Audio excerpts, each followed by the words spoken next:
Sarah Williams trusted her husband completely. After 20 years of marriage, why wouldn't she? But as she lay unconscious on the operating table for routine shoulder surgery, her own husband and his lover were executing the perfect murder plan. The surgical nurse had just switched Sarah's medical charts with a patient allergic to anesthesia. In 20 minutes, Sarah would be dead, and it would look like a tragic accident. But one doctor's obsessive habit was about to expose a conspiracy so twisted it would destroy lives and reveal a killing spree that had already claimed multiple victims. This is the true story of medical betrayal, greed, and how one woman's survival saved countless others. If stories of justice and survival inspire you, hit that like button and subscribe for more incredible true stories that will keep you on the edge of your seat. The last thing Sarah Williams remembered before going under anesthesia was the surgical nurse's reassuring smile. "Everything's going to be fine," Claire had whispered, adjusting the IV line with practiced hands. What Sarah didn't know was that this same nurse, her husband's secret lover, had just switched her medical charts with those of a patient allergic to the anesthesia. In 20 minutes, Sarah would be dead on the operating table, and it would look like a tragic accident. But sometimes the smallest acts of professional diligence can save a life. Dr. Ryan Foster, the anesthesiologist, had one simple habit that Claire never counted on. That habit was about to expose a conspiracy so twisted it would destroy a marriage, end careers, and reveal that the person sleeping next to you every night might be planning your murder. This is the true story of how a routine surgery became attempted homicide, and how one woman's survival exposed a web of betrayal that no one saw coming. Sarah had woken that Tuesday morning feeling optimistic about finally fixing her shoulder.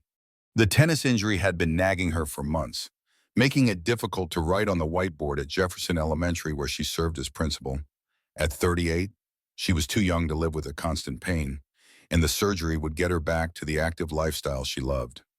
The morning had started with unusual tenderness from Jack. Her husband of 20 years had surprised her by setting his alarm 30 minutes early, something he rarely did unless there was an emergency at the hospital. Instead of rushing through his typical routine, he had taken time to prepare her favorite breakfast, perfectly scrambled eggs with fresh chives from their garden, and had even arranged her medications in a small pill organizer. "You know, you don't have to take care of me like I'm helpless," Sarah had teased.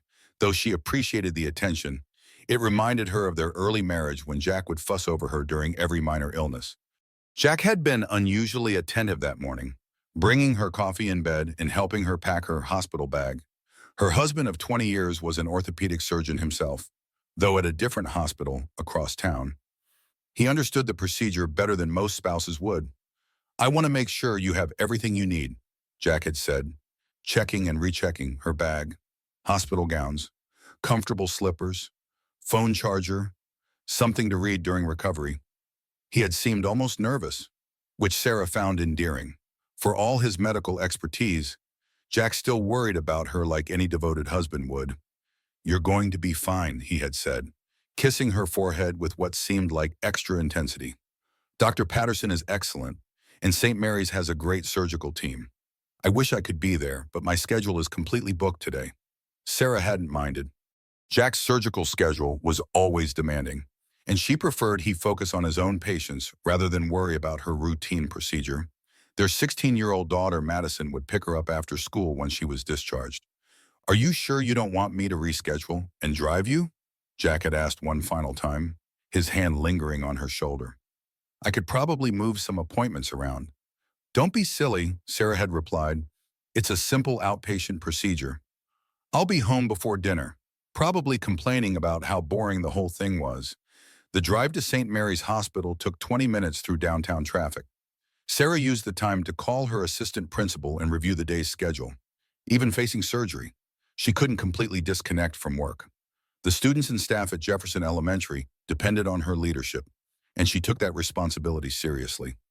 "Mrs. Johnson, I know I've gone over this twice already, but please remember that the third grade field trip permission slips are due back today," Sarah said into her phone.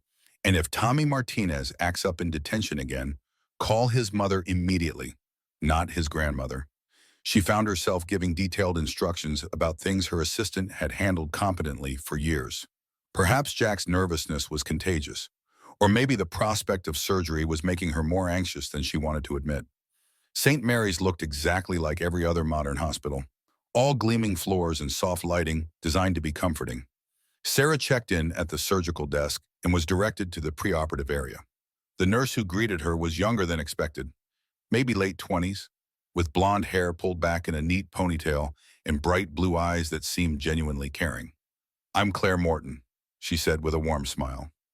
"I'll be your surgical nurse today. I know this can be nerve-wracking, but you're in excellent hands.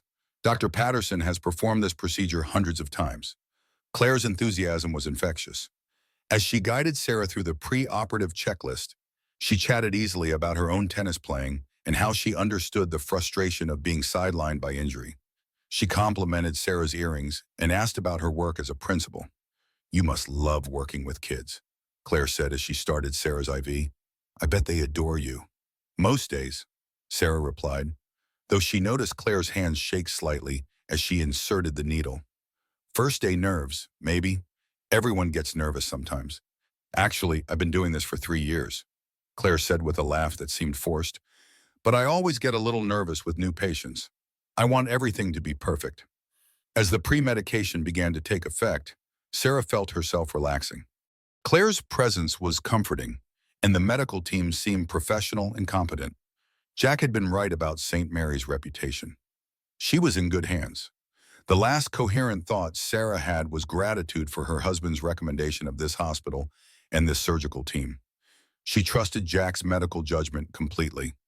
After all, why wouldn't she trust the man she'd built a life with, the father of her child, the person who knew her better than anyone else in the world?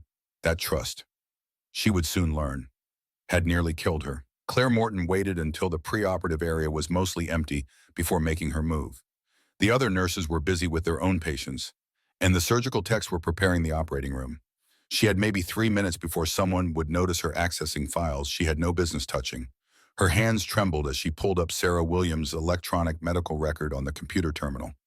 Everything about Sarah was sickeningly perfect. Clean medical history, no drug allergies, excellent vital signs, even an ideal body mass index. The woman was basically a textbook example of healthy living. Claire's jaw clenched as she thought about Jack's description of his wife, Saint Sarah. He sometimes called her mockingly when they were alone together. Always doing the right thing, always putting others first, always being the perfect wife and mother that made other women look inadequate by comparison. The perfect principal who never missed a school function, never forgot a student's birthday, never failed to organize charity drives or volunteer for community events. Jack had painted a picture of a woman so relentlessly virtuous that it made Claire feel small and inadequate by comparison. Well, perfect Sarah was about to have a very imperfect day. Claire's relationship with Jack had started innocently enough 8 months ago. He had been consulting on a difficult case, and she had been impressed by his expertise and confidence. Their conversations had gradually shifted from professional to personal, meeting for coffee after shifts, then drinks, then long conversations about their respective unhappy marriages.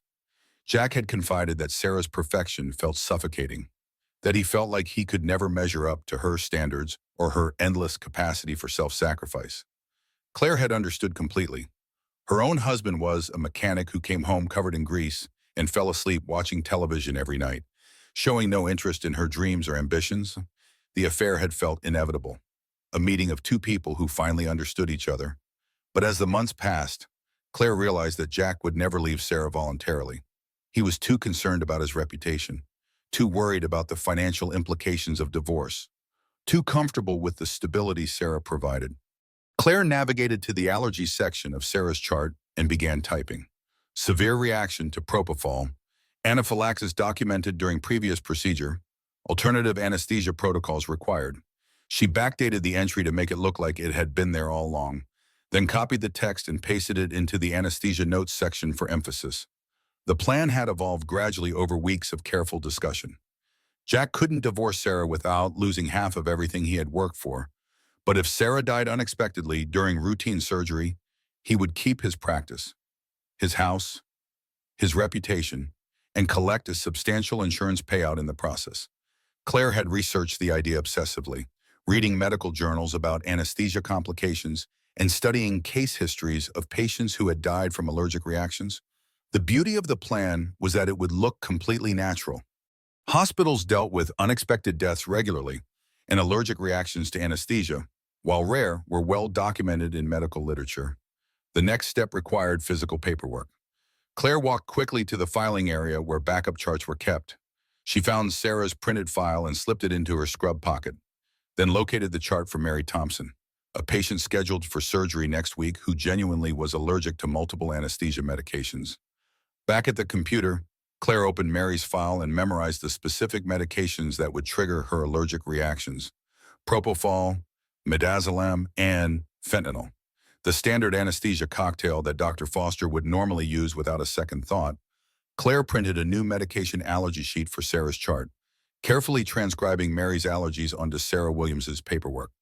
Anyone glancing at it quickly would see the warning flags, but the computer system would still show Sarah's clean history if someone bothered to double-check electronically. The beauty of the plan was its simplicity. When Sarah inevitably had a severe allergic reaction on the operating table, it would look like a tragic but understandable medical accident. The attending physicians would assume someone had failed to notice her allergy warnings.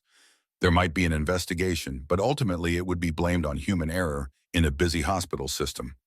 Medical malpractice suits were common enough that no one would suspect deliberate sabotage.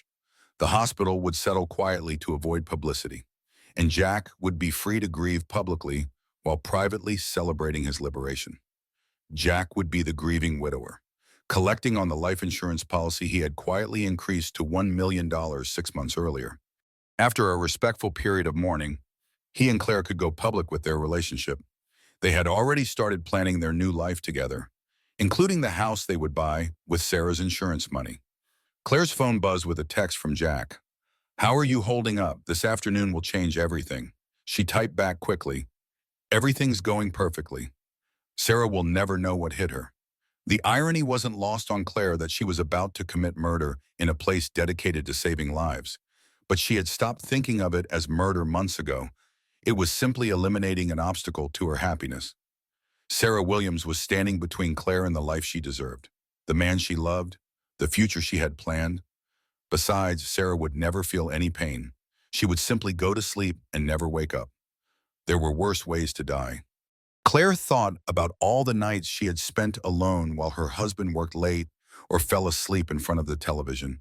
All the conversations she had tried to start about her dreams and ambitions, only to be met with disinterest or mockery. All the times she had looked in the mirror and wondered if this was all there was to her life. Jack offered her something different. He saw her as intelligent and capable, someone worthy of respect and genuine partnership. With Sarah gone, Claire could finally have the life she had always wanted, the life she deserved. Claire deleted the text conversation and slipped her phone back into her pocket. In 30 minutes, Sarah Williams would be on the operating table, and Dr. Foster would unknowingly administer the drugs that would kill her. The plan was foolproof. What Claire didn't know was that Dr. Ryan Foster had developed an obsessive habit over his 20-year career that would destroy everything she had so carefully arranged. Dr. Ryan Foster arrived at St. Mary's Hospital that Tuesday morning, already annoyed about his schedule change. He had been looking forward to a relatively quiet day catching up on paperwork when he received the call that Dr. Williams had a family emergency and couldn't perform anesthesia for the afternoon surgical block. Foster didn't mind covering for colleagues. It was part of the job, but he preferred having time to thoroughly review each patient's case beforehand. Being called in at the last minute meant he would have to do his preparation between surgeries, which always made him more cautious than usual. The first case was straightforward enough: shoulder surgery on a 38-year-old elementary school principal named Sarah Williams, no relation to the Dr. Williams he was covering for. Despite the shared surname, Foster pulled up her electronic medical record while finishing his coffee. Clean history, he noted with satisfaction. No prior surgeries, no chronic medications, no documented allergies. These were the cases anesthesiologists loved, patients whose bodies would respond predictably to standard protocols. Foster had developed a reputation among his colleagues for being almost obsessively thorough. Other doctors sometimes joked about his triple-checking everything, but his meticulous approach had prevented complications more times than he could count. In a profession where a small mistake could mean the difference between life and death, Foster believed there was no such thing as being too careful. He printed Sarah's medical record and began reviewing it line by line, making notes in the margins about drug dosages and timing. The shoulder procedure would take about 90 minutes, requiring a combination of general anesthesia and regional nerve blocks to ensure she remained comfortable throughout. Foster calculated the appropriate doses of propofol for induction, midazolam for anxiety relief, and fentanyl for pain management. Sarah's weight and medical history suggested she would need standard amounts of each medication. He wrote the calculations in his neat handwriting on the anesthesia planning sheet. 20 minutes before the scheduled surgery time, Foster walked to the preoperative area to meet his patient. Sarah Williams was drowsy from the pre-medication, but alert enough to answer questions. She seemed calm and prepared, which would make his job easier. "Good morning, Mrs. Williams," Foster said, pulling up a chair beside her bed. "I'm Dr. Foster, and I'll be your anesthesiologist today. I know this is last minute, but Dr. Williams had a family emergency and couldn't make it in." Sarah's eyes widened slightly. "Dr. Williams, but that's my husband's name too. What a coincidence."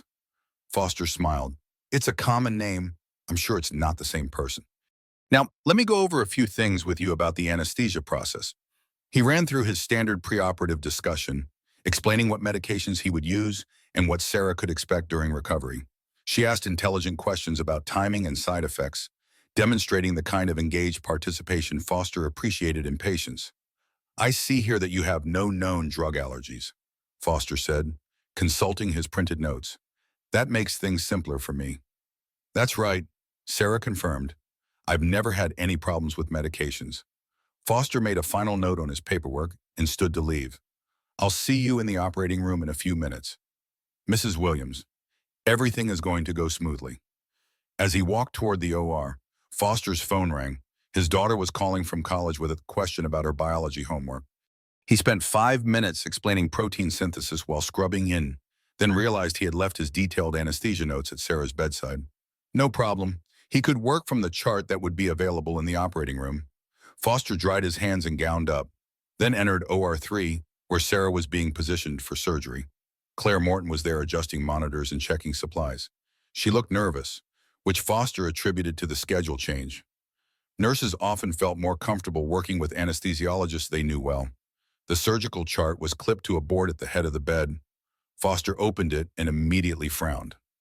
According to the paperwork, Sarah Williams was severely allergic to propofol, midazolam, and fentanyl, the 3 medications he had been planning to use. This didn't match his electronic review at all. Foster looked up at Claire, who was watching him intently. "I need to double-check something on the computer," he said. "This chart shows allergies that weren't in the electronic record." Claire's face went pale. "Oh," she said quickly, "sometimes the computer system lags behind the paper charts. Those allergies were just updated yesterday." But Foster was already walking to the computer terminal in the corner of the OR. His obsessive thoroughness had kicked in, and he wasn't going to proceed until he understood the discrepancy. What he found when he logged into Sarah's electronic medical record would save her life and expose a conspiracy that reached much deeper than anyone imagined. Dr. Foster stared at the computer screen in disbelief. According to the electronic medical record, Sarah Williams had 0 documented allergies. Her history showed routine dental procedures using standard anesthesia with no complications. There wasn't even a note about sensitivity to aspirin or seasonal allergies. But the paper chart in his hands clearly listed severe reactions to propofol, midazolam, and fentanyl, with detailed descriptions of previous anaphylactic episodes that could have been fatal. Someone had deliberately falsified Sarah's medical information. Foster's first thought was administrative error, but as he compared the documents more carefully, the deception became obvious. The allergy sheet was printed on newer paper than the rest of the chart. The formatting was slightly different from the hospital's current templates. Most damning, the handwriting for the allergy warnings didn't match any of the other notes in Sarah's file. This was intentional sabotage. Foster felt his pulse quicken as the implications sank in. In 20 years of practice, he had never encountered deliberate chart tampering. Medical errors happened, yes, but this level of calculated deception suggested something far more sinister than simple negligence. He pulled up Sarah's electronic file again, checking the access logs to see who had viewed or modified her records. The timestamp showed normal activity from authorized personnel, but Foster noticed something strange. Someone had accessed Sarah's chart at unusual hours, well outside normal shift patterns. Foster turned to look at Claire, who was hovering near the anesthesia cart with an expression he now recognized as barely controlled panic, rather than professional nerves. Her face had gone pale, and she kept glancing toward the door as if planning an escape route. "Nurse Morton," Foster said quietly, his voice carrying the authority of someone who had just uncovered something serious. "I need you to step away from the medications." Claire's hands froze on the propofol vial she had been preparing. "What do you mean, Dr. Foster?" "I mean someone has tampered with this patient's medical records, and I want to know who and why before we proceed any further." The operating room went silent except for the steady beeping of monitors. Dr. Patterson looked up from his surgical preparation with concern, his hands still positioned over Sarah's unconscious form. "Ryan, what's going on?" Patterson asked.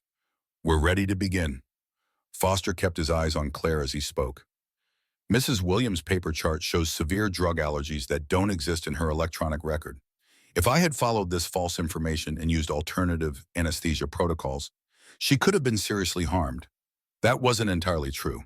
Actually, but, the medications listed as dangerous were standard and safe for patients without genuine allergies.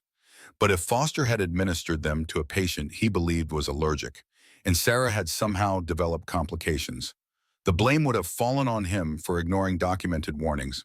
The falsified chart was designed to create a no-win situation for whoever was administering anesthesia. Foster realized this was more than simple malpractice. This was a sophisticated attempt to either harm Sarah Williams or destroy his professional reputation. Possibly both. The careful timing of the chart switch, the specific medications targeted, the convincing medical terminology used in the fake allergy notes, all suggested someone with extensive medical knowledge had orchestrated this deception. "Claire, Patterson said sharply, "do you know anything about this discrepancy?" Claire's composure finally cracked. She stammered, backing away from the anesthesia cart. "There must be some mistake. I just printed the chart that was in the system." But Foster was already examining the physical paperwork more closely. The allergy sheet had been inserted into Sarah's chart recently. He could tell by the way it didn't match the slightly yellowed edges of the other documents. Someone had taken considerable care to make the falsification look authentic, but they hadn't accounted for the physical evidence of tampering. Foster was already on his phone calling hospital security. "We need security in OR 3 immediately," he said, "and I want the medical records department to run a complete audit of this patient's file." Sarah Williams lay unconscious on the operating table, unaware that her life hung in the balance of accusations flying over her sedated body. The pre-medication had taken full effect, and she would have no memory of this conversation when she woke up. Her breathing was steady, her vital signs stable, completely trusting in the medical professionals surrounding her. But Claire Morton knew exactly what was happening. Her carefully planned murder was unraveling because of one doctor's obsessive attention to detail. The very trait that Jack had complained about whenever he worked with Foster, calling him overly cautious and slow, was now destroying everything she had worked toward. Security arrived within minutes, followed by the medical records supervisor and a hospital administrator. Claire found herself escorted from the operating room while Dr. Foster explained the chart discrepancies to an increasingly concerned group of hospital officials. Meanwhile, Sarah's surgery proceeded with standard anesthesia protocols. Foster administered the medications that would have killed her if she truly had the allergies listed in her falsified chart. Her vital signs remained perfectly stable throughout the 90-minute procedure, confirming that the documented allergies were completely fabricated.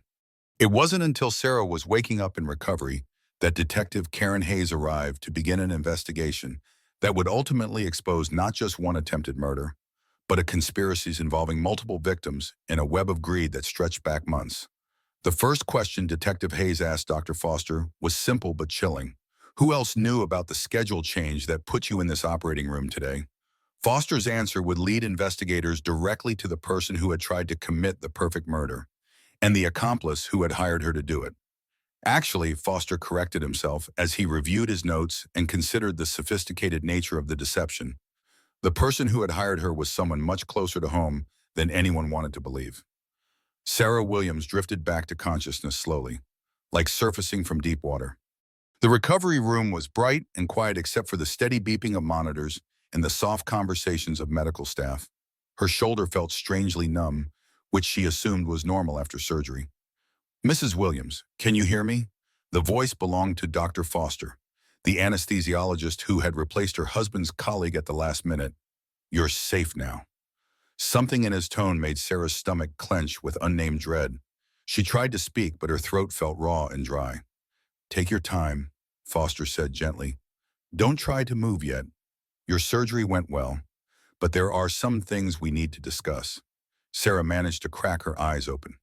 The recovery room looked normal enough, but the man standing beside her bed carried an expression of serious concern that didn't belong in a routine post-operative conversation. "Where's Jack?" Sarah whispered. "My husband was supposed to be here when I woke up." Foster exchanged a glance with someone Sarah couldn't see. "Mrs. Williams," he said carefully, "your husband is speaking with hospital administration right now. There were some complications during your procedure. Not medical complications," he added quickly, seeing the alarm in her eyes. "Other kinds of complications." Sarah tried to sit up, but Foster gently pressed her shoulder back down. Through the glass door of her recovery room, she could see more activity in the hallway than seemed normal for a Tuesday afternoon. People in suits were talking with medical staff, and she thought she glimpsed a police officer near the nurse's station. "Dr. Foster," Sarah said, her voice getting stronger. "What happened to me?" Foster pulled a chair close to her bed and sat down. "Mrs. Williams, someone deliberately altered your medical records before surgery. They made it look like you were allergic to standard anesthesia medications when you're not allergic to anything." Sarah stared at him blankly. That didn't make sense. "Why would someone do that if I had followed the false information in your chart?" Foster continued, "I would have used alternative medications that could have seriously harmed you. Or if someone wanted to discredit my medical judgment, they could have claimed I ignored documented allergies and hurt you deliberately. But you didn't follow the false information," Sarah said slowly. "No," Foster replied. "I double-checked everything against your electronic records and caught the discrepancy. That's when we discovered someone had tampered with your chart." The door opened and a woman in a dark business suit entered. She showed something to Dr. Foster. A badge. Sarah realized with growing alarm. "Mrs. Williams," the woman said, stepping into the room, "I'm Detective Karen Hayes. When you're feeling up to it, I'd like to speak with you about what happened today." "Police detective." The words hit Sarah like a physical blow. Detectives didn't come to hospitals for routine surgeries or even medical errors. "Someone tried to hurt you during your surgery," Detective Hayes said carefully. Dr. Foster stopped them. Sarah felt the world tilt sideways. Someone had tried to hurt her while she was unconscious and completely helpless on an operating table. "I don't understand," she whispered. Detective Hayes looked at Dr. Foster, who nodded slightly. "Your surgical nurse, Claire Morton, switched your medical charts," Hayes explained. "She replaced your actual records with fake allergy information. We believe this was done intentionally to cause you harm." Sarah's mind reeled. Claire, the friendly nurse who had chatted about tennis and complimented her earrings, had tried to hurt her, but why Sarah didn't even know the woman. "Mrs. Williams," Detective Hayes continued, "we're still investigating, but we need to ask you about your relationship with Nurse Morton. How well do you know her?" "I don't know her at all," Sarah said. "We only met this morning when I came in for surgery." Detective Hayes and Dr. Foster exchanged another look, one of those meaningful glances that excluded Sarah from whatever they were thinking. "There's more, isn't there?" Sarah demanded, using the authoritative voice that served her well when dealing with difficult parents at school. "Tell me what you know." Detective Hayes hesitated. "Mrs. Williams, we have reason to believe that Nurse Morton didn't act alone. Someone with access to your personal information helped plan this." "Who?" Sarah asked, though part of her was already beginning to guess. "We're still gathering evidence," Hayes said diplomatically. "But we need to speak with your husband about some inconsistencies in his story." "Jack," Sarah said quietly. The pieces were starting to form a picture she didn't want to see. "What kind of inconsistencies?" "The family emergency that prevented him from being your anesthesiologist today," Detective Hayes said. "We checked with his mother, who he claimed had fallen and broken her hip. She's been in Florida for 2 weeks visiting relatives and is perfectly fine." Sarah closed her eyes as the full implication hit her. Jack was supposed to be her anesthesiologist. If he had been in the room instead of Dr. Foster, would he have caught the chart discrepancy, or would he have been part of whatever Claire had planned? The answer, she was beginning to realize, was becoming horribly clear. Detective Hayes spent the next hour laying out evidence that systematically destroyed every assumption Sarah had made about her marriage and her life. Each revelation hit like a physical blow, leaving her feeling more vulnerable than she had while unconscious on the operating table. First came the affair. Jack had been seeing Claire Morton for 8 months, meeting at hotels during supposed medical conferences and carrying on conversations through encrypted messaging apps. Hayes showed Sarah printed screenshots of their intimate messages, complaints about their respective spouses, and plans for secret weekend getaways. The betrayal was devastating enough, but it was only the beginning. 6 months ago, Jack had increased Sarah's life insurance policy from $200,000 to $1 million. Hayes explained. Pulling out financial documents, he named himself as the sole beneficiary and handled all the paperwork personally. Sarah stared at the insurance papers with her husband's forged signature. $1 million. Her death was worth $1 million to the man who had promised to love and protect her for 20 years. There's more, Hayes said quietly. We found evidence that this wasn't a spur-of-the-moment decision. Your husband and Nurse Morton have been planning this for months. Hayes showed Sarah bank records revealing that Jack had been systematically stealing from their joint accounts, small amounts that Sarah had never noticed, totaling nearly $40,000 over 6 months. The money had been transferred to a secret account he shared with Claire. They were planning to leave the country after your death. Hayes continued, we found flight reservations to Ecuador, a country with no extradition treaty, scheduled for 3 months after your surgery. Sarah felt nauseous. The scope of their betrayal was breathtaking. This wasn't a crime of passion or a moment of weakness. Jack and Claire had spent months planning her murder and their escape, stealing her money to fund their new life together. But why, Sarah asked desperately, if Jack wanted a divorce, why not just ask for one? We could have worked something out, split our assets, shared custody of Madison. Detective Hayes consulted her notes.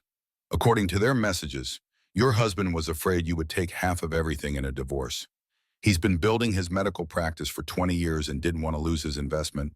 With your death, he would keep his practice, collect the insurance money, and start fresh with Claire. The cold calculation of it was what hurt most. Sarah hadn't been murdered for passion or rage or even hatred. She had been marked for death because it was financially convenient. Dr. Foster knocked and entered with Sarah's medical chart. How are you holding up? He asked gently. Like my entire life was a lie, Sarah said honestly. Foster sat down beside her bed. Mrs. Williams, I want you to know that what happened to you was extraordinary. In 20 years of practice, I've never seen anything like this deliberate sabotage. Hayes looked up from her paperwork. Dr. Foster, we're going to need your full cooperation as we build this case. Your testimony will be crucial. Of course, Foster said. Whatever you need. Sarah looked at the 2 people who had essentially saved her life. A stranger who had cared enough to double-check everything, and a detective committed to finding the truth. Meanwhile, her husband of 20 years was somewhere in the hospital, probably planning his legal defense with expensive lawyers. Detective Hayes, Sarah said, I need to know something. Was Jack supposed to be in that operating room with me? Yes, Hayes confirmed. He was originally assigned as your anesthesiologist. If the schedule hadn't changed at the last minute, he would have been the one administering your anesthesia, and he would have known the charts were fake. Sarah said, we believe so. Hayes agreed. The plan appears to have been for him to either administer medications that would genuinely harm you, or to work with Nurse Morton to stage some kind of allergic reaction that would look accidental.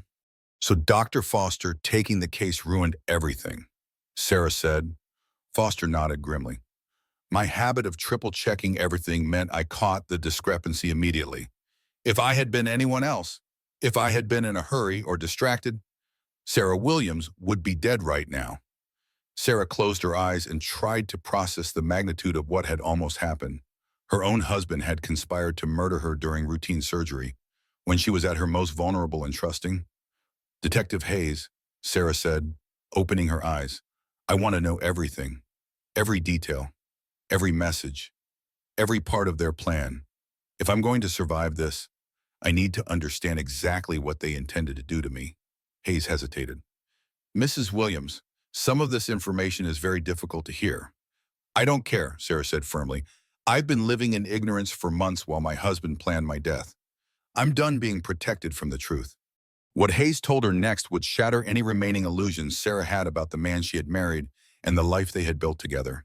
Detective Hayes opened a thick folder and pulled out a series of photographs that made Sarah's blood run cold.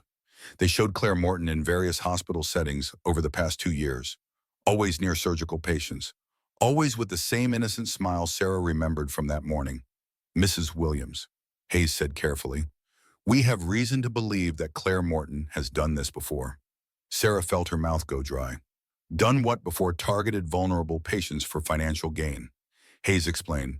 We've identified at least 3 other cases where patients died unexpectedly during surgeries where Morton was the attending nurse.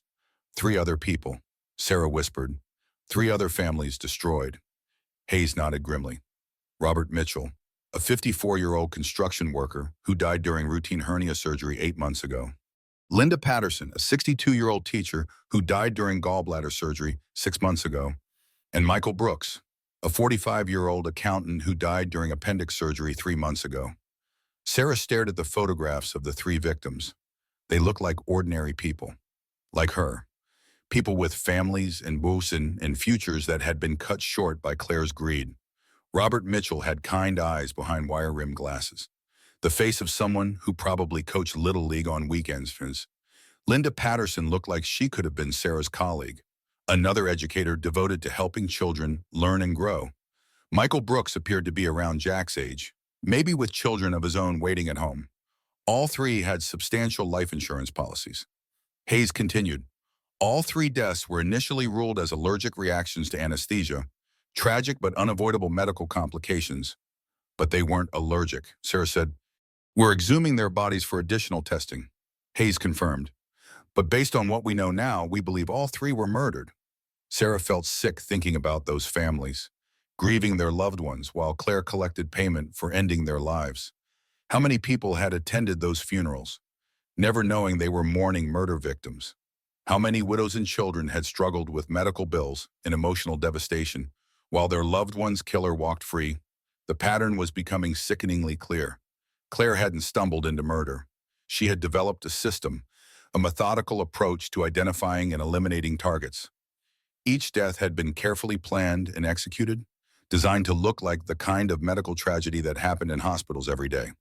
Detective Hayes, Sarah said, please tell me Jack wasn't involved in those other deaths. Hayes consulted her notes. Your husband wasn't the anesthesiologist for any of those cases, but he was consulted on all 3 as a surgical specialist. He had access to their medical records and preoperative planning. So he knew. Sarah said quietly, we believe he helped Claire identify targets. Hayes confirmed. Patients with high insurance payouts and medical conditions that would make allergic reactions seem plausible. We found evidence that he provided detailed medical assessments of potential victims, analyzing their health profiles to determine the best methods for causing their deaths. Sarah thought about the victims' families and felt a surge of anger that surprised her with its intensity. Jack and Claire hadn't just tried to murder her. They had turned healing into killing, transforming the sacred trust between patients and medical professionals into something evil. Every time Jack had come home from work complaining about difficult cases or administrative burdens, had he actually been planning someone's death? The violation went beyond personal betrayal. These people had entered hospitals seeking help, placing their lives in the hands of professionals they trusted implicitly. They had signed consent forms and followed preoperative instructions, never imagining that their medical team included killers who saw them as nothing more than profit opportunities. There's something else, Hayes said reluctantly. We found evidence that you weren't their final target. Sarah looked up sharply. What do you mean Claire had been researching other patients? Hayes explained. People scheduled for future surgeries who met their criteria. Wealthy, healthy individuals who would die unexpectedly and leave large insurance payouts. How many, Sarah asked. At least 6 more potential victims, Hayes said. We found detailed notes about their medical histories, family situations, and financial profiles. If you hadn't survived, if Dr. Foster hadn't caught their scheme, Claire and your husband would have continued killing indefinitely. Sarah closed her eyes, overwhelmed by the scope of the horror she had unknowingly been part of. Her survival hadn't just saved her own life. It had prevented the deaths of at least 6 other innocent people. Somewhere in the city, Families were going about their daily routines, completely unaware that they had been marked for death by a conspiracy that masqueraded as medical care. Dr. Foster spoke up for the first time in several minutes. "Mrs. William," he said gently, "I want you to understand something important. What happened to you, what almost happened, it's not a reflection of medicine as a profession. The vast majority of medical professionals would never harm a patient." "I know," Sarah said. "You proved that by saving my life." Foster nodded. "I've been thinking about this since we discovered the conspiracy. In my 20 years as an anesthesiologist, I've worked with hundreds of nurses and doctors. Claire Morton is an aberration, someone who betrayed everything we're supposed to stand for." Detective Hayes gathered her papers and stood up. "Mrs. Williams, we're going to arrest both your husband and Claire Morton today. Are you prepared for that?" Sarah thought about Madison, who would have to learn that her father was a murderer. She thought about the families of the other victims, who deserved justice for their loved ones. She thought about the 6 people who would live because this conspiracy had been exposed. "Yes," Sarah said firmly, "I'm ready." What she wasn't ready for was what would happen when Jack was brought in for questioning and tried to convince everyone that he was the real victim in this situation. Sarah watched through her hospital room window as Jack was led out of the building in handcuffs, flanked by 2 police officers while reporters shouted questions and cameras flashed. He looked smaller than she remembered, defeated, like the weight of his choices had finally caught up with him. Detective Hayes returned an hour later with news that made Sarah's remaining illusions about her marriage crumble completely. "Your husband is claiming he was manipulated by Claire Morton," Hayes reported. "His lawyers are arguing that he was an unwilling participant who got in too deep to back out." Sarah laughed bitterly. "Manipulated. He increased my life insurance policy. He faked a family emergency to avoid being in that operating room. He stole money from our accounts to fund their escape plan. That sounds pretty willing to me." "I agree," Hayes said, "but I wanted you to know what his defense strategy will be. They're going to paint him as a victim of Claire's psychological manipulation." "What about the other murders?" Sarah asked. "Is he claiming he was manipulated into helping her identify those victims too?" Hayes shook her head. "He's denying any knowledge of the other deaths. Claims he thought Claire was just interested in you because of their affair, not as part of some larger killing spree, but you have evidence." Sarah said, "We have circumstantial evidence." Hayes clarified, "Computer records showing he accessed all the victims' medical files. Financial records showing unusual cash withdrawals around the times of their deaths. But no direct communication between him and Claire about the other murders." Sarah felt frustration building. "So he might get away with those deaths. Not if we can help it," Hayes said firmly. "But his case regarding your attempted murder is ironclad. We have the falsified charts, the insurance fraud, the financial theft, and his fabricated alibi. He's going to prison for a very long time." The door opened and Madison rushed in, her 16-year-old face streaked with tears. Sarah's heart broke as she realized her daughter had learned about Jack's arrest from social media rather than from family. "Mom," Madison sobbed, throwing her arms around Sarah, "I saw the news. They're saying Dad tried to hurt you." Sarah held her daughter close, smelling the familiar scent of her shampoo and feeling the solid reality of Madison's presence. Her child was safe, and Sarah was alive to protect her. That was what mattered most. "Sweetheart," Sarah said gently, "sit down. I need to explain some things to you." Madison perched on the edge of the hospital bed, her eyes red but determined. "I want to know everything," she said with a maturity that surprised Sarah. "I'm not a little kid anymore." So Sarah told her daughter about the affair, the insurance fraud, the attempted murder, and the other victims. She watched Madison's face cycle through disbelief, hurt, and finally a cold anger that reminded Sarah uncomfortably of herself. "He was going to kill you," Madison said quietly when Sarah finished. "My dad was going to murder my mom. For money." "Yes," Sarah confirmed. "He was—" Madison was silent for a long time, processing the destruction of everything she had believed about her family. When she finally spoke, her voice was steady and decisive. "I don't want to see him," Madison said. "Ever. I don't care if he's my father. He chose that woman over us, and he chose money over your life. There's no coming back from that." Sarah felt proud of her daughter's strength even as she worried about the psychological impact of learning that one parent had tried to murder the other. "You don't have to decide anything right now," Sarah said. Your feelings might change over time. No, Madison said firmly. They won't. He made his choice when he decided you were worth more dead than alive. Detective Hayes had been quietly observing the conversation. Madison, she said gently, I know this is overwhelming. Would you like us to arrange for counseling? This kind of family trauma can be very difficult to process. Madison looked at her mother. Well, what do you want to do? Mom, Sarah considered the question. A week ago, she would have said she wanted her old life back, her marriage restored, her family intact.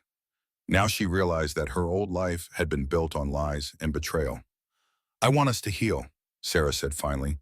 I want us to build a new life based on truth instead of pretending everything is fine when it's not.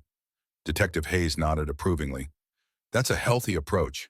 And Mrs. Williams, you should know that your survival and testimony are going to prevent this from happening to other families. Claire Morton will never hurt anyone again. As evening fell and the hospital grew quiet, Sarah sat with Madison and Dr. Foster, who had stopped by to check on her recovery. For the first time since waking up, Sarah felt something approaching peace.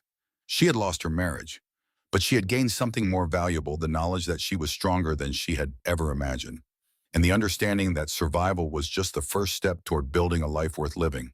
6 months after the surgery that nearly killed her, Sarah Williams sat in a federal courtroom watching her husband of 20 years receive a life sentence without the possibility of parole. Jack looked older, grayer, diminished by the weight of his crimes and the constant scrutiny of media attention. Claire Morton had already been sentenced to death for the murders of Robert Mitchell, Linda Patterson, and Michael Brooks, plus conspiracy to commit murder in Sarah's case. The evidence against her had been overwhelming once investigators knew what to look for. During the trial, Sarah had learned details about the conspiracy that still made her feel sick. Claire had been running what prosecutors called a murder-for-hire scheme, targeting wealthy patients with high insurance payouts and few close relatives who might ask difficult questions. Jack hadn't just been her lover.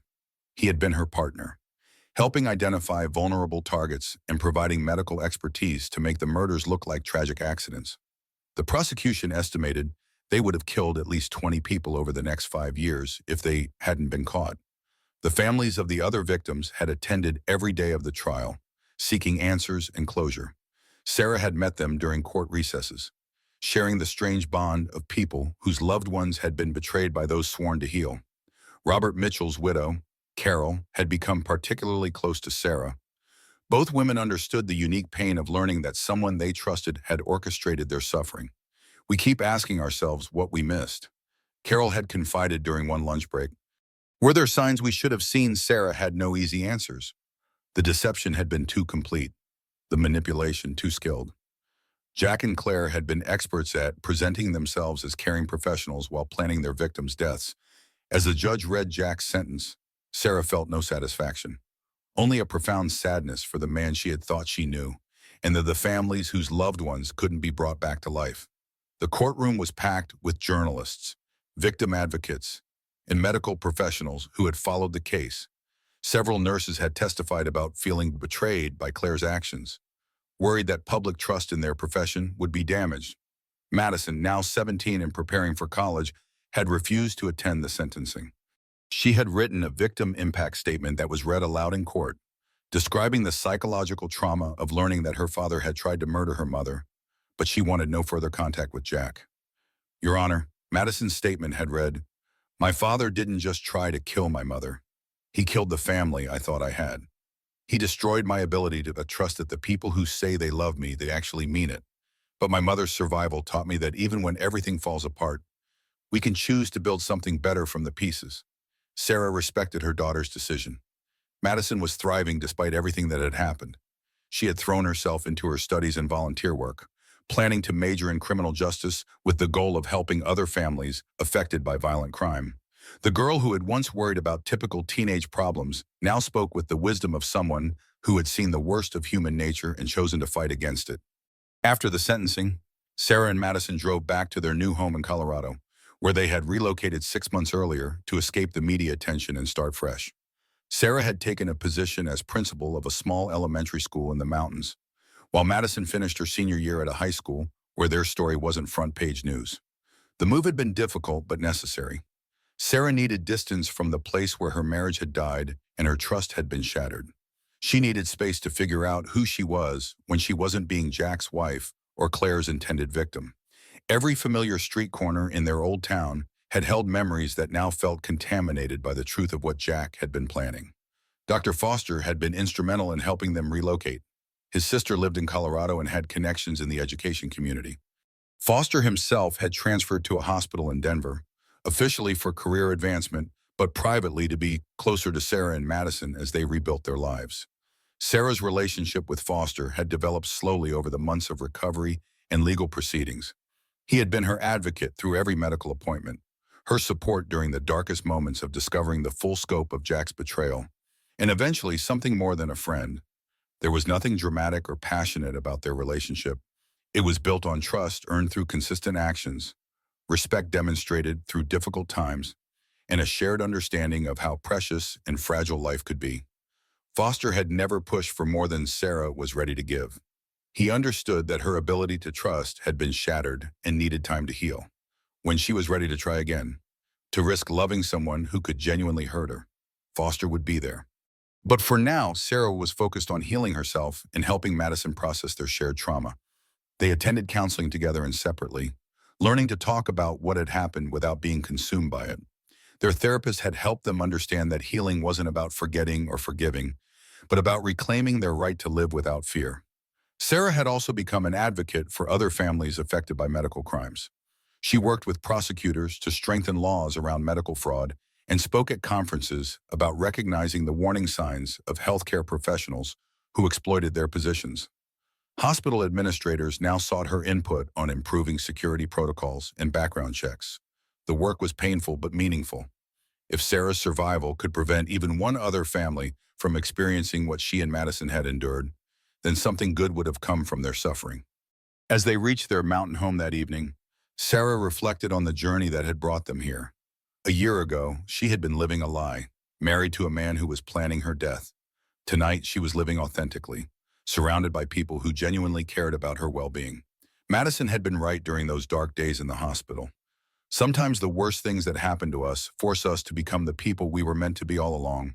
2 years after the surgery that changed everything, Sarah Williams stood at the altar of a small mountain church, wearing a simple white dress and holding wildflowers picked from her own garden. Dr. Ryan Foster waited at the front with a smile that made her heart sing in ways she had forgotten were possible.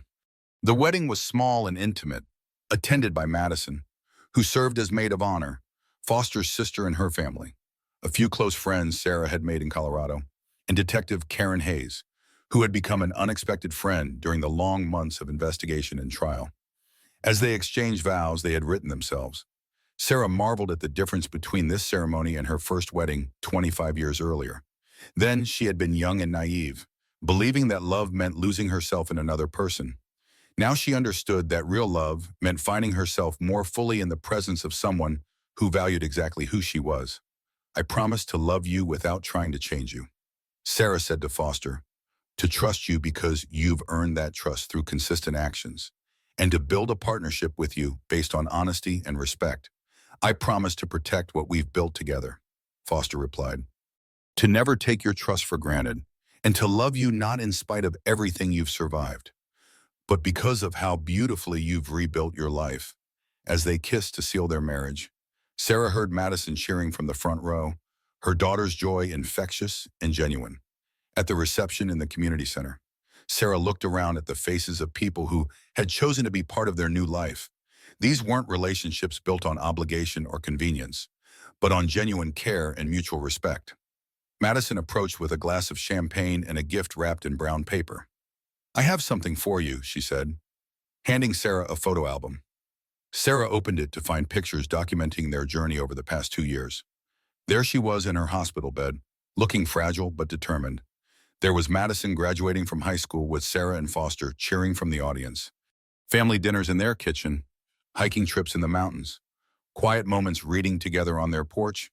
"It's the story of how we built our real family," Madison explained. "Not the fake one we had before, but the one we chose."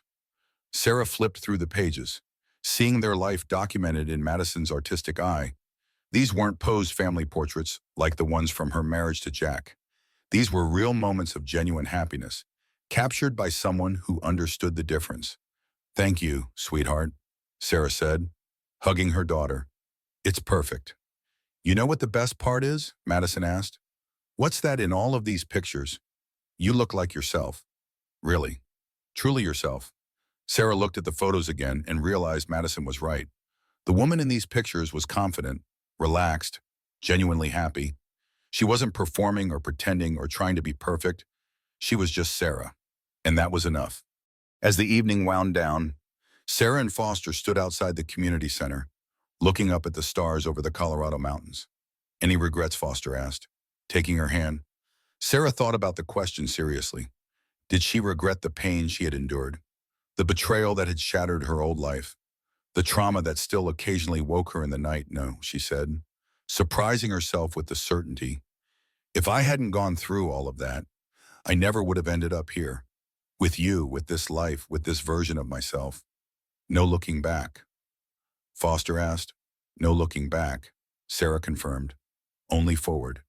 As they drove home to the house they now shared, the home where Foster's name appeared on the mailbox next to hers, Sarah reflected on the extraordinary journey that had brought them here. Jack and Claire were serving their sentences in separate federal prisons. Sarah no longer thought about them except when the occasional news story reminded her of their existence. They belonged to a different life, a different woman. The Sarah who had trusted blindly and accepted less than she deserved was gone. The woman who remained had learned that survival wasn't just about staying alive. It was about learning to truly live. And she was living now, authentically and joyfully, surrounded by people who loved her exactly as she was. Some stories ended with tragedy, but Sarah's story, the real one, the one she had written herself, was just beginning. Her journey reminded everyone that even in our darkest moments, when everything we believed about our lives turns out to be a lie, we have the power to choose who we become next. We can choose to remain victims, or we can choose to become survivors who thrive. Sarah Williams had chosen to thrive, and in doing so, she had saved not only herself but countless others who would have fallen victim to the conspiracy she helped expose. Sometimes the greatest gift we can give the world is refusing to let evil triumph over good, refusing to let betrayal destroy our capacity for trust, and refusing to let someone else's darkness extinguish our own light.